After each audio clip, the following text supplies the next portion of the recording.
Breaking news from the Middle East as tensions escalate dramatically. Reports are emerging that the United States and Israel have launched a coordinated military strike on targets within Iran. This significant development follows a period of heightened rhetoric and a series of proxy conflicts across the region. Details are still coming in, but initial sources suggest the operation targeted key military and nuclear facilities. Eyewitness accounts from several Iranian cities described sounds of explosions and air defense systems being activated. Iranian state media has acknowledged what it calls hostile actions and has promised a crushing response. White House officials have yet to release a formal statement, but sources close to the administration indicate the strikes were a preemptive measure to neutralize perceived imminent threats to regional and global security. The Israeli government has also maintained a tight lid on information, though military sources haven't officially confirmed their involvement. Citing the need to prevent Iran from acquiring nuclear capabilities, this action marks a pivotal moment in the long-simmering conflict. The international community is reacting with a mix of alarm and calls for de-escalation. The United Nations Secretary-General has urged all parties to exercise maximum restraint and avoid a full-scale war that would have devastating consequences for the entire world. European leaders are convening emergency meetings to discuss the crisis and potential diplomatic solutions. The immediate concern is the potential for a wider regional conflict. Analysts are closely watching how Iran's allies, including Hezbollah in Lebanon and various militias in Iraq and Syria, will react. The global economy is also bracing for impact, with oil prices expected to surge amid fears of disruption to shipping lanes in the Persian Gulf, a critical artery for the world's energy supply. For residents in the affected regions, this is a time of great uncertainty and fear. It's important to remember the human cost of any conflict. If you are feeling overwhelmed by this news, please know that support is available.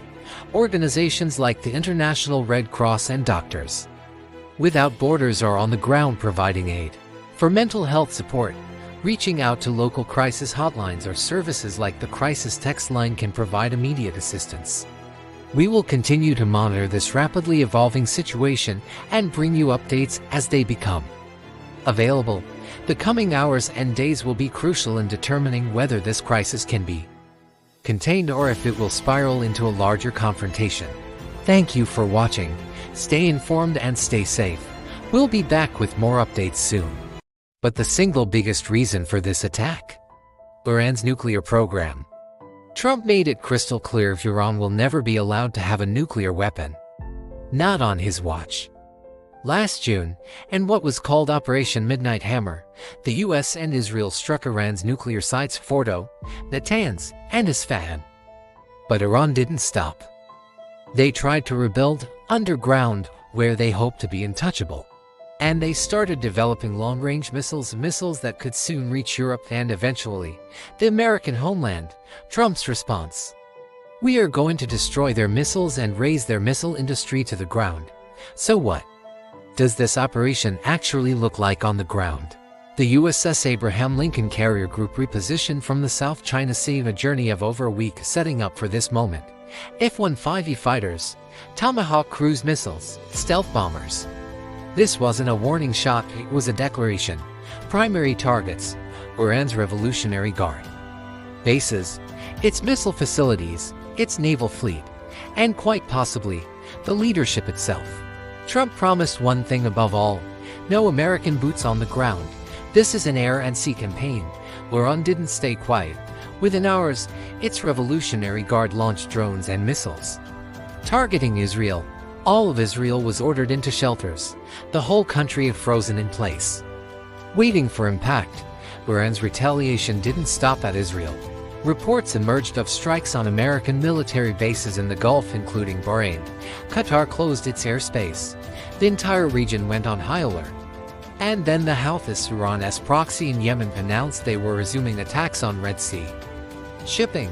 In one single night, the entire Middle East became a war zone. Iran's political landscape is at a critical juncture, filled with both tension and hope. The recent helicopter crash that claimed the lives of President Ibrahim Raisi and Foreign Minister Hossein Amir Abdullahian has sent shockwaves across the nation and the world. while the government declared 5 days of national mourning. The public's reaction has been deeply divided. In some cities, we saw public displays of grief, with crowds gathering to pay their respects. However, in other areas, especially online, a different story unfolded. Many Iranians expressed relief and even celebration, setting off fireworks and sharing defiant messages. This stark contrast highlights the deep-seated discontent many feel towards the ruling establishment, viewing Raisi as a symbol of repression and economic hardship. Meanwhile, the Iranian opposition, both within the country and abroad, sees this as a pivotal moment. Figures like Mr. Linejad are calling for unity and continued resistance, hoping to channel the public's frustration into a powerful movement for change. They argue that the regime is weaker than it appears and that this moment could be a turning point. Looking ahead, an early presidential election is scheduled, but many are skeptical. Will this election bring any real change, or will it simply reinforce the existing power structure? The world is watching closely. The future of Iran hangs in the balance, shaped by the courage of its people and the complex dance of its politics. What do you think will happen next? Let us know in the comments. Thanks for watching.